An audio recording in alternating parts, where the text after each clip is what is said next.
देवाला धन्यवाद देऊ.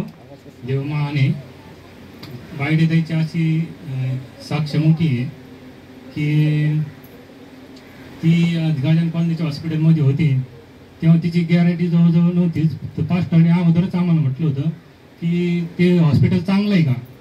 तर मला तेव्हा शिकालं का नक्की तिथं ठेवायची नाही.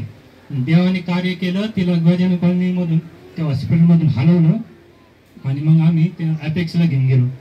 तर तिची ती कंडिशन बेकार होती की ती 2-3 दिवस तिने डोळेच खोलले नाही.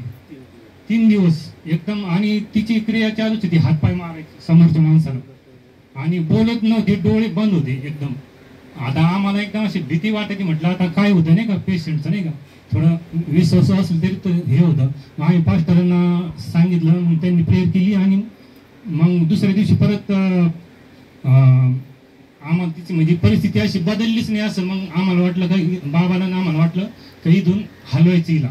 मग आम्ही त्या डॉक्टरांना असं आम्ही रट्टाच लावला का इथं पेशंट ठेवायचं नाही, आम्हाला ना घेऊन जायचं. तर आम्ही सर्व काय 50,000 ते 57,000 रुपये बिल आलं एका रात्री सकाळपर्यंत.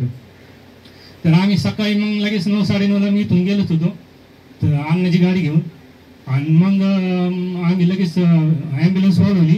बाबांनी ऑक्सिजन धरला गाडीमध्ये. गाडीमध्ये नातेवाईक बसत होती बाहेर, पण गाडीमध्ये बसायला कोणीच तयार नव्हतं. बाबांनी ऑक्सिजन घेऊन बसली तिच्या डोक्याजवळ, नाकाला ते लावले होते ना तेव्हा.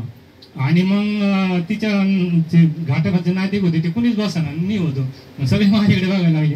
मग मी लगेच आतमध्ये चढलो ॲम्ब्युलन्समध्ये आणि तिचे हात दोरीने बांधले होते दोन्ही असे आणि पाय बांधलेले होते, पण नंतर सोडली ॲम्ब्युलन्समध्ये त्या स्ट्रेचरवर उचलून ठेवण्यासाठी.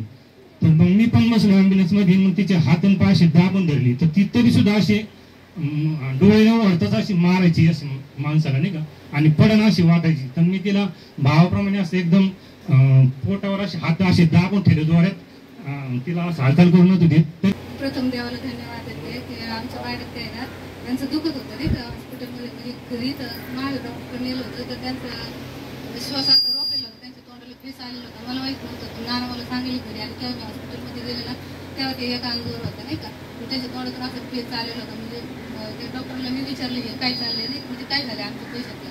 तर ते म्हणजे नाही का तुम्ही लवकर हलवा त्यांना अटॅकच्या प्रकारे, नाही का. आम्ही तिथून नगरला घेऊन गेलो ना तर ते 2-3 दिवस शुद्धीवरच नव्हते. पण आम्ही घरी कोणाला काय बोललोच नाही. तिसऱ्या दिवशी तुम्ही आल्यानंतर त्यांनी डोळे उघडले, देवाला त्याला आरोग्य आता व्यवस्थित माझ्यासोबत